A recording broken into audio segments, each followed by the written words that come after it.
All right. Thank you all for showing. It's so awesome to begin any meeting of a group of people with prayer. We're entering a culture when that's just not the thing to do. I work for the Riverside District Attorney's Office, and I can't tell you how many atheists I work with. And it wasn't until just recently that I decided to just go ahead and make my claim that I am a disciple, a follower of Christ. And I'm a Christian. And I don't eat meat. I'm not just a vegetarian. I'm a follower of Christ. And that's prominent for me in my job. And it's amazing the dialogue that has generated now. It's put me on notice because I have many atheists who oftentimes come to me and tell me, challenge me. Just recently, I was asked, someone came into my office and said, hey, by the way, there's on the internet today was an article about the 10 things that you don't know about the Bible. And, it says that women can't talk in church. Do your women talk in your church? I said, yes, they do. And he said, well, you must not be a follower of the Bible then. I said, well, there's some cultural issues that were involved when that was written. He said, you see, you guys are so slippery. You just don't know what you follow and why. And my other atheist friends, you know what, let's talk about that at lunch. I said, that's fine, you're on. Well, lunchtime came and it never came up. But before lunchtime came, I did tell him that I thought the passage was in Romans. I was wrong. But I did tell him I thought it was in Romans. At the end of the lunch, he says, they never talked about that, Raymond, but by the way, it's in 1 Corinthians 14. So, it's just nice to be able to have a good community of believers. And before we begin, I just want to have a word of prayer. Okay? Father in heaven, I want to thank you so much for this institution, an institution that exists today where freedom of religion exists in our country. It may not always be. And we are encountering a culture now that is not just anti-God, but it is actually anti-Christian. And we have done a poor job of properly reflecting you. So perhaps some of that anti-Christian sentiment we're to blame for. And I'd just like to ask that this evening, this next hour, that we might learn something about the truth and to be purveyors of the truth, wherever it leads us. Be with us now. In your name I pray. Amen. So, I'm very interested in the financial meltdown that we have been seeing over the last few years. I went to the district attorney's office back in 1999. I went there because I wanted to prosecute white-collar crime. When I was in college, I had taken a white-collar crime course, and one of the big complaints at the time, I was a sociology major, I'm sorry, but that's what I was. I switched later to business, and I decided that I would take this. I had taken this criminology course, and the criminology course said that white-collar criminals don't do any time. It's actually the hardcore, what they call the hardcore criminals or violent criminals, those are the ones that actually do the time. I, at that time, at a young age, felt that was just a little inappropriate, and I just thought it was. Why, I don't know. But that's what I thought. I just thought it was unfair, unjust, not equality. No equality of outcome. Now I've encountered in white-collar crime some different reasons, and that's always something we always face as a prosecutor. When I'm before a judge, oftentimes they will say something like, well, who's the victim here? And if I say, well, it's the insurance, they go, oh, it's just an insurance company, we'll give them probation. It's just a bank. Oh, no problem. Probation. Why are you fighting this, Mr. Ramirez? And so I had to develop answers for why I felt someone needed to serve more time, needed to be punished more. Now, I'm not wanting to take their life, but I do want them to stand up and pay attention for the way that they have impacted victims. Back in 2006, when I started in the real estate fraud department, I was given what has been, I guess, described by some supervisors in my office as the most complex real estate fraud case our office had ever prosecuted. Now, I was a rookie in that respect with respect to real estate fraud. But the thing that interested me was that the defendant was pro per. He was representing himself. And his defense, he was quite arrogant and a very engaging guy. It bothered me that the judge seemed to love to just banter back and forth with him. He was a very engaging person. I knew what he had done because we had filed charges and I had known all of that. But the thing that got me was that he blamed Wall Street for his crime. And this was back in 2006, 2 years, almost 3 years before the meltdown. He was already saying what you're hearing today by the occupiers. And so I as a prosecutor, whenever I hear the defense state their defense, I pay attention. Because whether it's true or not, if it will create jury nullification, if it will create anything by the jury so the jury agrees with him, you could have a hung jury, you could have a not guilty. Even though the law is clear that he violated the law, if he can get them to change. And I did talk to some of the jurors in this particular case I'm going to talk to you about. They were engaged by him. He's a very engaging person. But what I found out was that, what I began to see, this was back in 2006, I tried the case in 2010, so I began to follow, I was following what was going on with the meltdown. I was pulling newspaper reports in 2007, 2008. I wanted to know if what he was doing was being replicated, and I was shocked because it was. On a massive scale. At the same time that I was given this case, I was given another case, which I'll talk about more next week. But in a word, I was presented by the investigators with about 19 fraudulent loans. And they wanted me to go ahead and just do these cases. There were other cases they said, well, let's just go ahead and do this and close this off, close this case out. I said, well, how many more are there? I said, we're not really sure. I said, well, I'm not sure I want to file these charges on these 19 fraudulent loans and then be prohibited from filing on other cases as they come in. And so I declined to file. I said, let's investigate. Well, as we looked into it, we found out that there were approximately 400 fraudulent loans by the same organization out of Temecula, Murrieta. It devastated that region. And I'll explain to you more next time how it devastates it. So anyway,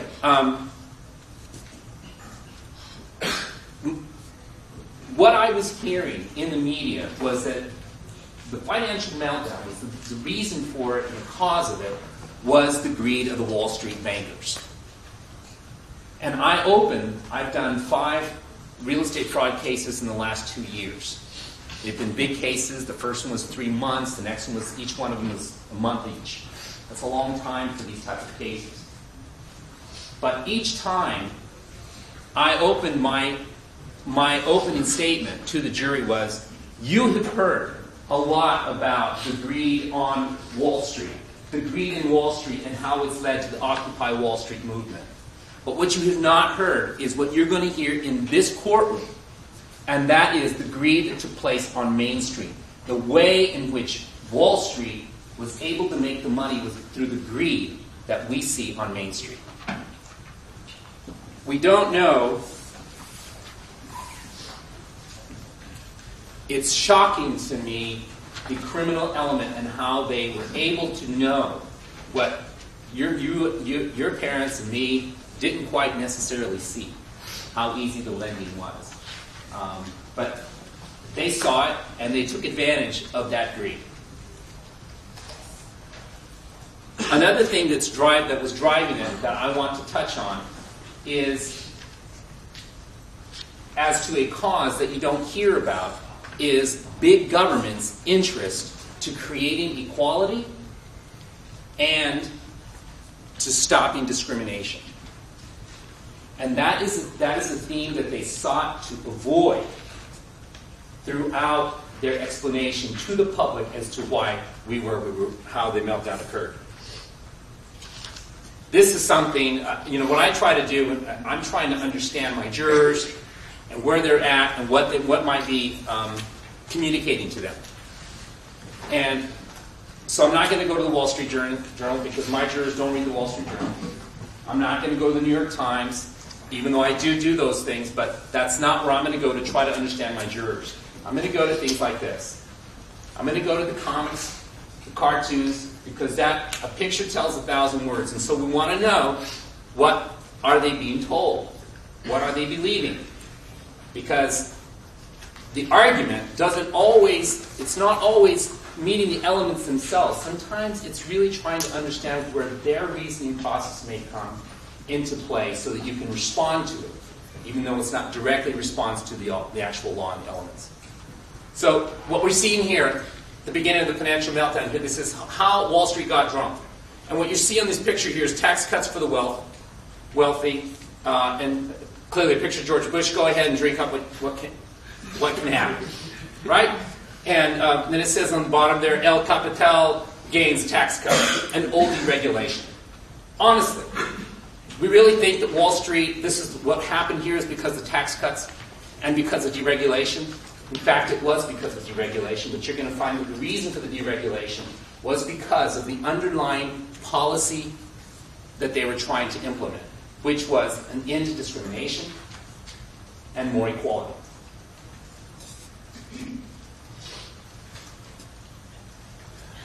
Here we see another cartoon here. It says, "Oh my head." I don't even remember the party last night. Ooh, who is this? It shows here this is Wall Street here in bed with mortgages. Okay?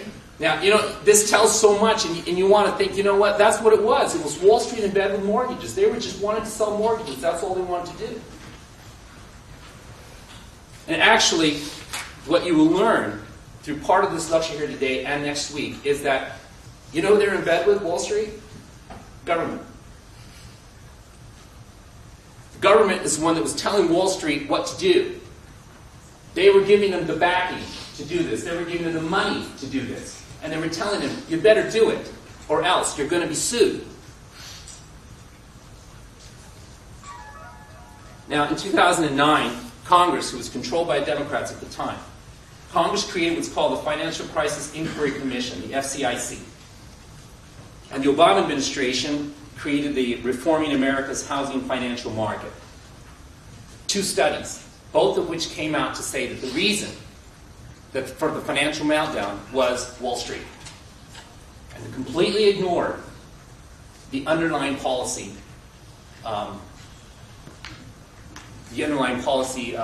aspect that was really pushing this. They did not want you to go to that area. So what you have, after Wall Street wakes up, you have another cartoon here showing the house mortgages running after Wall Street. It's actually the opposite again of what really happened. Wall Street bankers, let me tell you quickly how Wall Street works. Some of you, I don't know, it was new to me, so I'm going to assume it's new to you. It may not be, for some of you may know this stuff. A loan originator is the one who originates the loan. Loans are created through primarily three different means. What's called a wholesale lender, a warehouse lender, and the retail lender. Your retail lenders are your Wall Streets, it's your Wells Fargo's, your Bank of America's. When you walk into the bank, you have a retail broker. It's the broker, but he works for the bank. He works for the lender. And that's one way they can originate the loan. A second way is a warehouse lender. A wholesale lender. A wholesale lender typically will work with a broker. One broker will actually work for a number of different warehouse lenders. And this broker might represent WMC, Countrywide. I can't think of any others right now, but there's some others out there. A number of them that they can represent. That broker represents all of these different wholesale lenders. A warehouse lender is very similar. It's not really important for you to, I don't know for this lecture. But those are three different ways that you do it. Now, what happens after the origination of your loan is within 30 to 60 days, that loan is sold. It's sold into the market, so to speak. It's sold to Goldman Sachs. Goldman Sachs then puts these loans it bundles them up in a bundle, and it sells them to a mutual fund. It sells them as a stock. It creates stock out of it, a security. And it's supposed to provide a certain rate of return, very safe rate of return. Why do you suppose a safe rate of return? It's your home. If anybody's going to pay any bill, they're going to pay for their home. That's why they expect not a great rate of return, but a tried and true rate of return. Well, what started happening about 2008, this began to happen, and that is that the banks, the fund holders who held some of these pools of loans, they began to get some pretty poor rates of return. And as they began to look at these pools of investments, they began to see that some of these loans weren't paying at all. And they were just bad. So they took them out of the bundle and they sent them back down the chain of the different lenders as it went down the chain. Because sometimes it would go to 3 or 4 people as they're selling that loan until it finally gets put in a bundle that's securitized, sold in the market. So they tried to send them down the chain. But guess what? The people who sold the bundle said, no, you don't get to send us those ones that are bad. You bought the bundle. If you don't want the bundle, we get the whole bundle. You don't get to pick and choose what's good and bad. And they got into a fight and turned into a lawsuit. And they said, okay, well, let's check it out. They decided to study one of them, particularly WMC. You'll hear a little bit more about WMC, hopefully today. So WMC looks at the loans, and they find that within the bundle, 30% are fraudulent. Imagine, that's one bundle. It's probably a pretty good cross-section of what's present. Now, what is a clear evidence of fraud is when someone takes out a loan and they never pay a single mortgage. And they were doing this because it takes a year to get you out of your house. These people would buy these homes. Some of them would buy them and not even live in them. Some of them would buy them and live in them. And just a year, just before they foreclosed, they'd sell it to somebody else. And the market had gone up in price, and they make some more money. So we were teetering. And they thought, well, I thought we were just buying a house. Well, but your house is made of bricks. It's supposed to be sturdier than my house of straw and his house of sticks.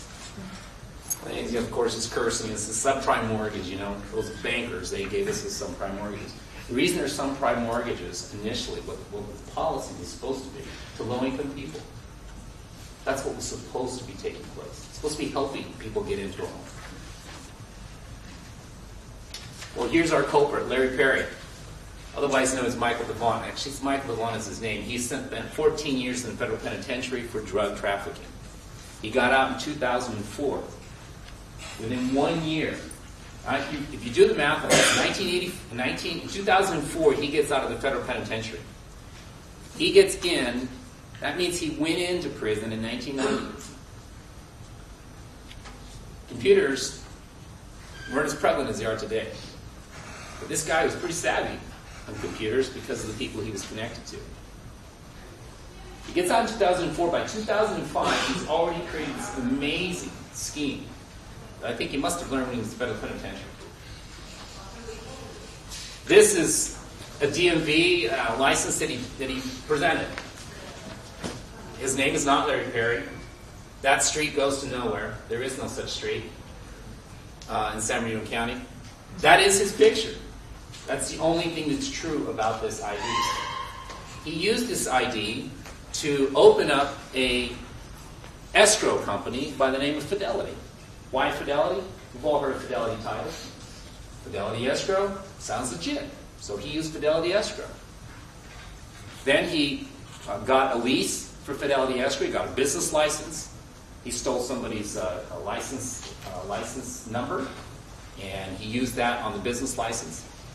He then, after he got the rent, the lease, You ever been to Lake Alice? Anybody been to Lake Alice? No? It's in downtown? Yeah. Downtown LA, University Street? It's right above Lake Alice. This is a sports bar. But right above Lake Alice is where he got his little apartment, his little lease. Small little building. Little office, actually, probably about 8 by 8. So he gets that. After he gets the lease, then he goes to the bank, and using this ID, he opens up a bank account.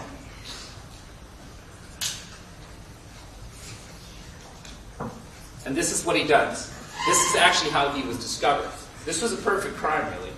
And when we caught him, and we got his jailhouse conversations, it's the funniest thing. You get these jailhouse conversations, and every minute or two, there's a break, and it says, "This conversation is being recorded." And they pause, and then they keep talking. So anyway, he's talking, and he's talking about how he got all the discovery, and he said he's upset because, you know what? It's not what we thought it was. It was a fumble. The guy said, "Oh," they're laughing, and he said, "It was a fumble? That's what happened?" Yeah, they didn't even catch it. It wasn't that we made a mistake. It's that somebody, a good citizen out there, did some investigation. So here's what he did. He got the name of Barbara Carr, I'm not sure if you can read it. Up at the top left corner, there's a Jackie Marshall. She's still at large. She's posed as the buyer for this home. The selling agent and the listing agent never see her. She poses as Barbara Carr. She goes to VIP trustee mortgage. She gets a hard money loan. She signs the dotted line. When she does that, she provides, as you can see below, the California driver's license. On the California driver's license, by the way, I think it's on 7th. It's in LA. I'm not telling you the street, but it's in LA. There's a street in LA where you can walk down there and just kind of look like you're lost. They'll approach you and they say, "Can I help you?" Say, "Yeah, I was looking for an ID." And they'll get you an ID. It's really good. It works. So here's what they did. So she gets this CDL. They give her. I've asked them, "Well, how do you know what number to get?" I said, "Well, I just know it's 7 numbers. So it's a letter and a number." So I just gave them the letter and a number. And it happened to come out to this guy named Ascension Valero. He had no idea who he was. But you know what? They were convicted of using identity theft for that person. So they had that, and then the name below it was Barbara Carr, of course. The listing agent, Brunsky, just before they were going to close. Now get that this guy was about to make $30,000 on this sale. And he just said, just wasn't feeling good about it. So, you know what, this doesn't sit right. Something's not right here. He calls up the selling agent. He says, "By the way, did you ever meet with Barbara Carr?" "No." "You've never met her?" "No." "Did you show her the house?" "No, she never asked to see the house." "She's buying the house sight unseen?" "Yes." He's a little worried because he's already signed over a grant deed on behalf of his client and sent it to the escrow company. So he decides to call the escrow company, but the escrow company never answers.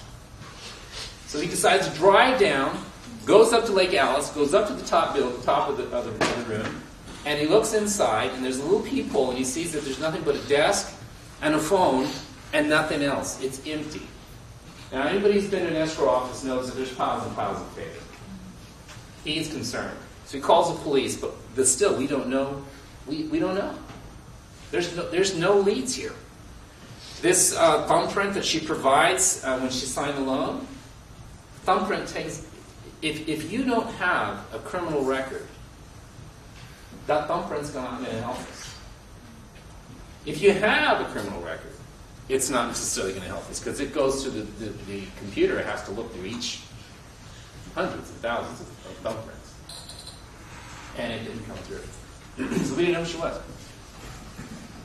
The plan was, because this got folded, but the plan was to have this Fidelity escrow on the bottom right. This is a picture here of Michael Devon actually getting some money on one of his fraudulent checks that he received.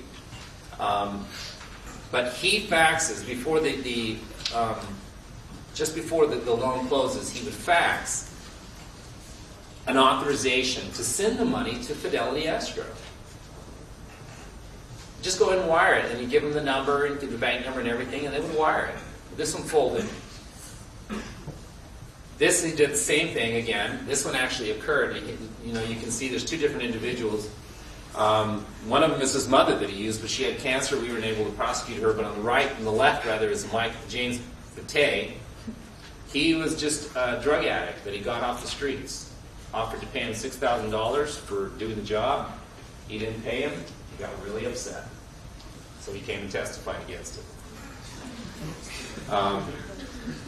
But that's, you know, again, those are all the different players that they brought in, even though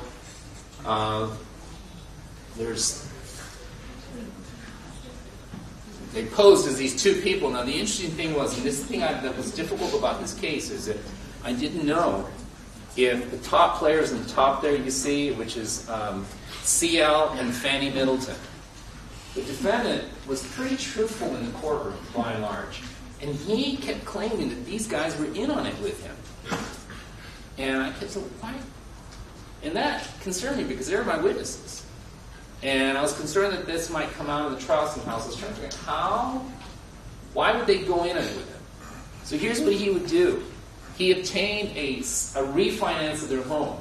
He fixed their house. They were slumlords. And he went down and fixed their home with the money, kept half the money, and fixed it with the other. Now, I still to this day don't know whether or not I actually think they probably were, but I couldn't prove it. After he did all of that, and he was able to receive from Crawford Real Estate, he received a $210,000 loan, $153,000 was wired to him. He paid off. The difference between a $210 and $153 was actually a first trust deed that they had. He paid off their debt on their house. And then the difference, the $153,000, he used half of it for himself and the other half to fix the house.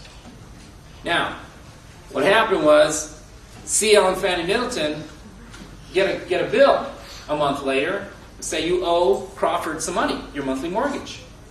So who is Crawford Mortgage? So they go to Crawford and they say, I don't know who this is. I never did this. Now the lender actually had photographed them or videoed them. So he went back and looked at the video, and it wasn't them. Actually, it was the defendant's mother. So, of course, it wasn't going to be them. So they walked away with the home being paid for, their debt, and they got their house fixed. And he was yucking up about this in the jail. That's kind of how I got to know what he was doing. But this was the brainchild. This was amazing. This was not a cash out. And I'm not sure if your eyes... I hardly can see this. I hope you guys can see this, but I'm going to walk you through it quickly. At the very top, it's the name of the owner. The owner is Kimberly Horn. She owns this house. That's 3688 Elmham Lane. Now, she had been renting the house to a guy by the name of Stephon Macy. Enterprising individuals. Next door to Stephon Macy is James Batey, the guy we'd seen under the Barbara Carr transaction. I'm sorry, the one we just saw. James Batey goes and poses as C.L. Middleton. That's where they met him. And James Batey used to do the lawn for them. And he asked them, would you be willing to go in and sign on a loan? He said, yeah. For $6,000. He said, yeah. So that's how they got to know him. James Batey, that's the connection there. But Kimberly Horn seemed to be legitimate, although we weren't really sure. She seemed to be legitimate. She really did own the house. She sold the home to this Mia Ling that you see on the right. Now, there's no picture there because we never could figure out who Mia Ling was. Actually, we believe that she's a complete makeup. She doesn't exist. Nobody ever saw her. And paperwork that was delivered or picked up on her behalf was someone that we later tied to Michael DeWater. So no one ever saw Mia Ling. Mia Ling, however, did get a loan from WMC. And remember I told you earlier about how loan origination goes from there and it's sold sold into the market about 30, 60 days later. Well, that's what happened here. You can see Morgan Stanley. It was later quickly sold to Morgan Stanley. Servicing the account was ASC, because after a loan is originated and sold, it gets put in this pool. You, the lenders, you, the homeowners, still make a payment. Who do you make it to? you make it to a servicer, somebody who's simply servicing a loan. ASC can service all of Morgan Stanley, and they may actually service others as well. But they certainly serviced Morgan Stanley. Well, on the heels, and I mean on the heels, within 2 months, he's already working to sell this house again. This time, he's selling it to, go to the middle column, he's selling it to Robert Peters. Robert Peters, there is some Robert Peters in Riverside County, but we could not tie him to anyone. If I wanted to charge him for that, I could have. But we had enough charges. We had plenty of charges of this guy. So we didn't charge him, and actually thought it made a better argument to actually tell the jury he's false. He's a fake person. So this is what he had. He sold, Mia Ling now sells to Robert Peters. Now, we were just on his heels. It seemed like every time we were almost there, we would just miss him. And in this particular case, we would be there and we were able to freeze the account. And he wouldn't be able to, although he pulled some of it, he wasn't able to pull all of it. And he told us later, I was trying to figure out exactly what was going on. How did it get frozen? Who was doing this? So at this point, he was feeling like, you know what? Somebody's on to me, I better move. So he moved his locations from Riverside to San Bernardino. Now what he had done actually with the Riverside office, Fidelity Escrow, he never answered that phone. He had put a call forwarding on the phone in Riverside. So when anybody called, the number would go there and it would immediately forward to his office in San Bernardino. So when he moved his offices to San Bernardino, this is what he moved it to this company that he's calling Real Estate Service Escrow. Now for the life of me, I don't understand why somebody like Stuart Title, who ended up working with him, Stuart Title, why didn't you think, Real Estate Services Company? I never heard of this company. Is this for real? You know, we get so busy in our job that we just don't think these things. But when you're out there, you're all business majors, when you're out there and you see things that just aren't quite right, learn to stand up for these things. Be a little inquisitive. You know, you're missionaries for the truth. And it does impact you. You know, if we as a populace have been a little bit more aware of some of these things, I don't think we would have the meltdown that we had today. But we have been trained to close our eyes and not say anything because it's judgmental. So, the amazing thing about this is that he is now posing as Ross Johnson. He's no longer Larry Parrott. Another name he's pulled out of the hat. They're dealing with Ross Johnson. Stuart Title is. And since Ross Johnson is the one that's dealing with both Mia Ling and Robert Peters, we'll never know who that was. He's the defendant. I couldn't put him on the witness stand and say, who were these people? Well, the plan was, when you sell your house, when a person sells their home, the seller needs to send what's called a payoff demand from the lender to the buyer. Sorry, they send the payoff demand to the escrow company, and they tell the escrow company who to pay off, and who they're supposed to pay off is their lender. You got a house you're selling, you got a mortgage, you want them to pay off your mortgage. So when the buyer comes in with the money, that money is supposed to pay off the mortgage. And it has to be done at the same time because someone can step in their shoes quickly before, let me rephrase this. When the new lender for the buyer sends the $400,000, they don't send it to escrow company. They ask the escrow company, who's the old lender that we need to pay off? Okay? And so they tell them, this is the lender. Now, for some reason, they didn't do that in this case. They sent it to Stuart Title. And Stuart Title now had the money, $400,000, over $400,000. So they asked, well, where do we send this? Michael Devon, sends a payoff demand to Stuart Title. Now, see the address up there at 3688 Alhambra Lane? It's been sold. We thought it was sold to Mia Ling and then to Robert Peters. Guess who's living in the house all this time? Michael Levon. So he's getting all the mail. He knows what's going on. He knows who the new lender is. He knows all that information. That's how he knew to ask to be sent it to ASC. Otherwise, he would have known who the new lender was and who the servicer was. So it's supposed to be mailed to ASC. And he tells them, you can wire it to this account or you can mail it to ASC. So Stewart Title, for some reason, decides to mail it. So they mail it. But you can see as directed by the dotted line there. He gave him a new address out of Alabama. It was just a mailbox, etc., type of box is all it was. Who opened it up? Not Michael Devon. It was somebody that he knew, just acquainted with. Chuck Ruth. Remember earlier I mentioned, that you need to learn to stand up for the truth and not do things that just seem a little fishy. Chuck Ruth was sort of the godfather, or the father of Michael Devon's son. While Michael was in prison for 14 years, Chuck Ruth had a son, and his son and Michael Devon's son became really good friends. So he didn't know who Michael Devon was. He knew he'd been in federal penitentiary for 14 years. But Michael Devon was making a lot of money. He seemed to be doing really well. I was like, man, what is this guy doing?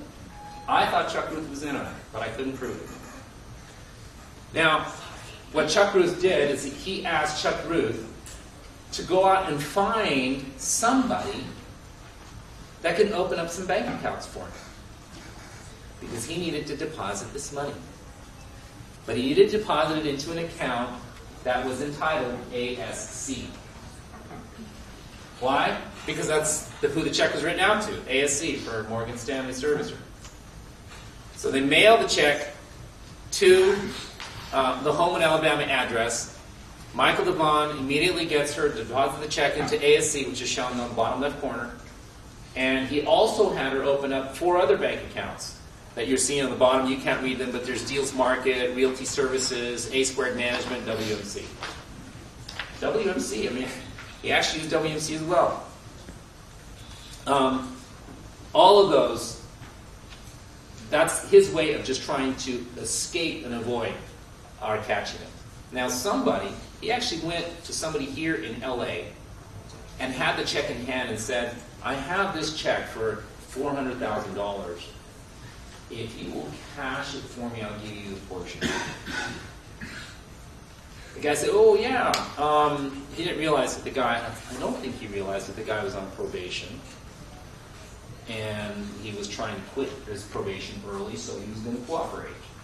What he did, he said, well, yeah, let me see that, take a look at that check. So let me think about it. Stepped back, went back, took a picture of it, took a copy, gave it back to him. He contacted our office, and that's how we found the guy. It was truly just a mistake on his part to even let him make a copy of that. We would not have known anything about this crime. Now, a case like this, we asked for, he had just done 14 years, he wanted to know how much time would resolve this case, and I said, well, you just did 14 years, and that didn't seem to impact you at all, so why don't you give me a number between 14 and 20, and make it, this is your last and final offer, don't come back, don't think we're going to negotiate again. If you're wrong, that's it. We'll go into trial. Well, he said 4 years. It's okay, we'll go to trial. So we went to trial, and I hit him with everything that I could think of. It was a lot of work. And the judge ultimately sentenced him to 32 years. And he's laughing. But in jail, he's trying to figure out how to do this better next time.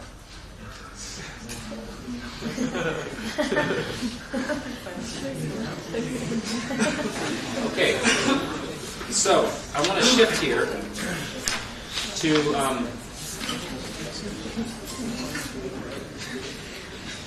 this might be a little boring, but I don't want it to be.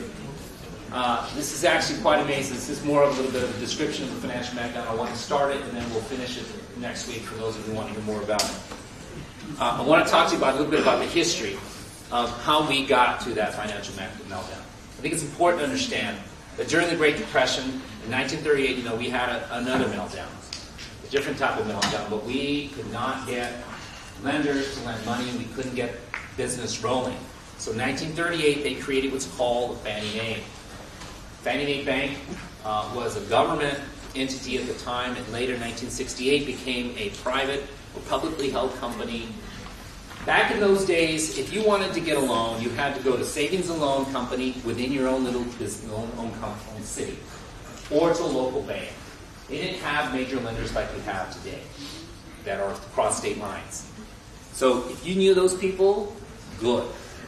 If they knew you, that might not be good. They might know that you're not a good credit risk and you'll never get a loan. These banks were designed, Fannie Mae was designed to provide mortgage lending to people. And once the loan is made, to bundle them up, securitize them, sell them in the market, and make more money to lend more money. So it made sense because you're loaning the money, then you're putting it in a bundle, you're making another $100,000 because that's what you just loaned. Someone just invested $100,000 on that. We were able to get that back, and then it created more lending. In the 1970s, let's see.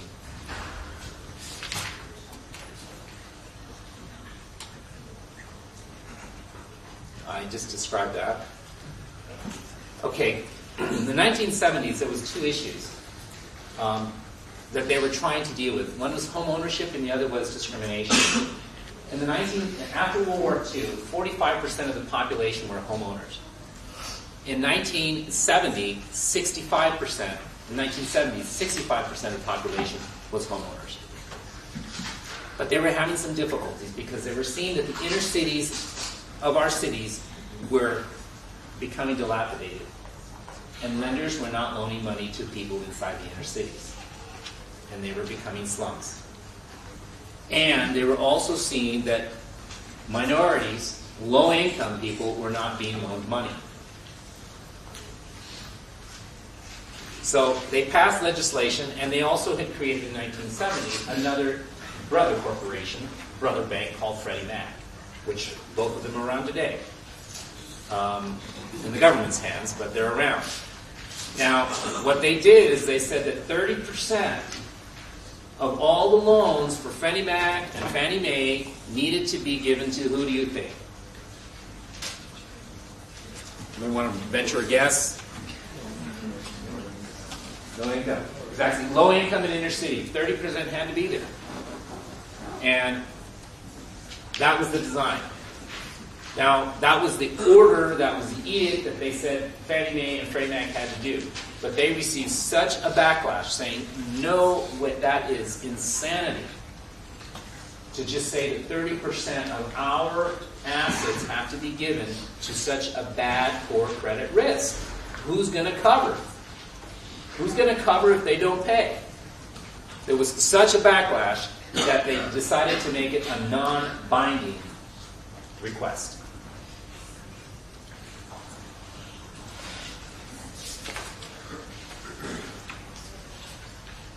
We went through the 80s. Real estate went through the roof in the 80s. And I think I may touch on some article that I found in 1986 that was written because I want to talk about squatters next week.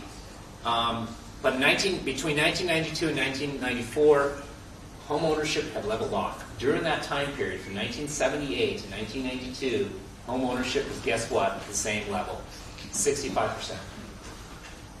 It hadn't grown. Now, there's two ways you can look at this. Two things you can say. Well, are we going to have 100% home ownership in this country? It's a question you need to ask yourself. I don't know how you're going to get there. Because you're going to say 100% of the population is credit worthy. We can rely on 100% of the population. So I think what's happened is that the population, we peaked out of good credit risks. Now, it may be a little bit more, but not much more. So the Clinton administration, actually, the Boston Federal Reserve claim was that they were still seeing discrimination. In fact, their language was that if the lending distribution contained racial disparities relative to population, this would be deemed a violation of the federal law unless the lender could prove otherwise. In other words, on the bald-faced allegation, you see this disparity, you're discriminatory, you're in violation. Now, a lot of people think that we are a nation which believes in innocent until proven guilty. That is actually really only true in court. It's not true in regulations. Regulatory agencies like the IRS, like this, what we just mentioned here, they can actually do things like that. Now, they can actually, they put the burden on the banker, on the lender. You prove to us that this was not discriminatory. Well, the lenders, that could create so much litigation that the lenders, as an industry, decided to just go ahead and go along and to provide the lending for 30% of the population. That was low income. Well, I should say that differently. Their lending assets, 30% of the lending assets were to be given to low income.